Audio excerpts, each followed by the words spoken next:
Assalamualaikum warahmatullahi wabarakatuh.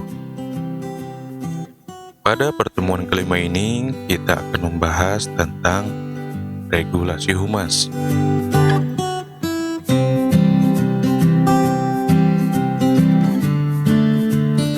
Regulasi humas adalah suatu cara untuk mengendalikan masyarakat dengan aturan tertentu dalam bidang kehumasan.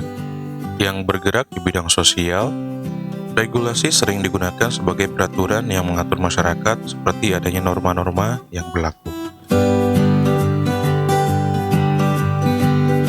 Tujuan dibuatnya regulasi atau aturan adalah untuk mengendalikan manusia atau masyarakat dengan batasan-batasan tertentu.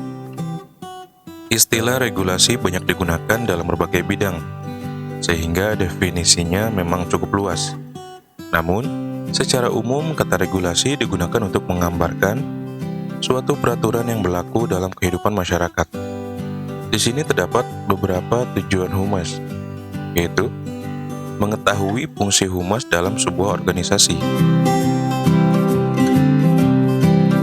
mengetahui organisasi profesi humas, mengetahui kedudukan humas dalam organisasi, mengetahui tugas humas dalam organisasi. Yang terakhir, mengetahui kegiatan-kegiatan humas dalam sebuah organisasi. Berikut beberapa macam regulasi humas yang diatur oleh Undang-Undang Dasar.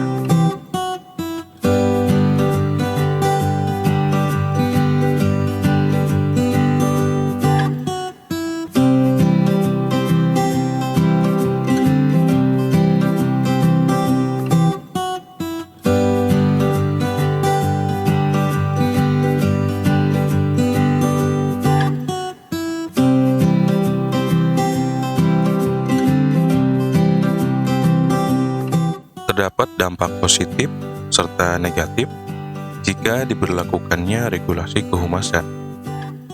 Dampak positif yang pertama ialah sikap profesionalisme akan semakin dijunjung tinggi oleh suatu humas. Seorang humas akan menjadi penyambung antara perusahaan dengan masyarakat umum. Yang ketiga, informasi yang diberikan humas akan terjamin kebenarannya. Dan dampak negatifnya, yang pertama, informasi yang diberikan bisa disisipi kepentingan perusahaan atau organisasi. Yang kedua, proses penyampaian informasi lebih rumit karena biasanya ada aturan tertentu.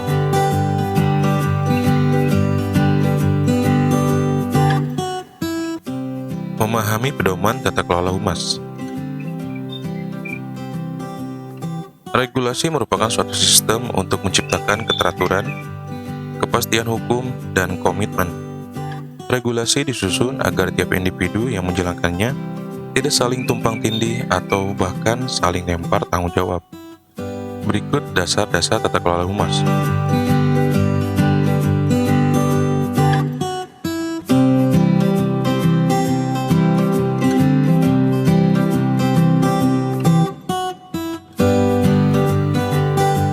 Apa sih visi humas pemerintah? Visi humas pemerintah adalah terciptanya pengelolaan kehumasan atau kelembagaan ketatalaksanaan dan SDM yang proporsional, profesional, efektif, dan efisien dalam mendukung prinsip-prinsip tata kepemerintahan yang baik. Misi humas pemerintah yaitu yang pertama, membangun citra dan reputasi positif terhadap pemerintah, membentuk, meningkatkan, dan memelihara opini positif terhadap publik. Yang ketiga, menampung dan mengolah aspirasi masyarakat. Yang keempat, mencari, mengklasifikasi, mengklarifikasi, serta menganalisis data dan informasi. Yang kelima, mensosialisasikan kebijakan dan program pemerintah.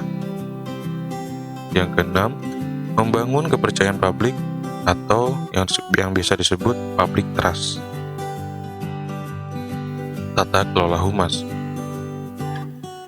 Di sini kita dapat lihat awal mula proses tata kelola kehumasan. Berawal dari strategi, lalu melalui analisis situasi, setelah itu masuk ke evaluasi, dan yang terakhir, implementasi. Semua bagian ini saling berputar dan saling mendukung, agar setiap apa yang direncanakan dapat berjalan dengan baik. Sistem komunikasi terbuka dan komunikasi tertutup. Untuk manajemen kehumasan dalam sistem komunikasi terbuka adalah komunikasi dua arah yang mampu mendengarkan umpan balik dari publik. Sedangkan manajemen kehumasan dalam sistem komunikasi tertutup hanya melakukan fungsi komunikasi satu arah dengan politik yang berkepentingan. Baik, mungkin cukup sampai di sini pembahasan tentang materi pertemuan kelima ini. Terima kasih waktunya. Selamat berjumpa kembali di materi selanjutnya.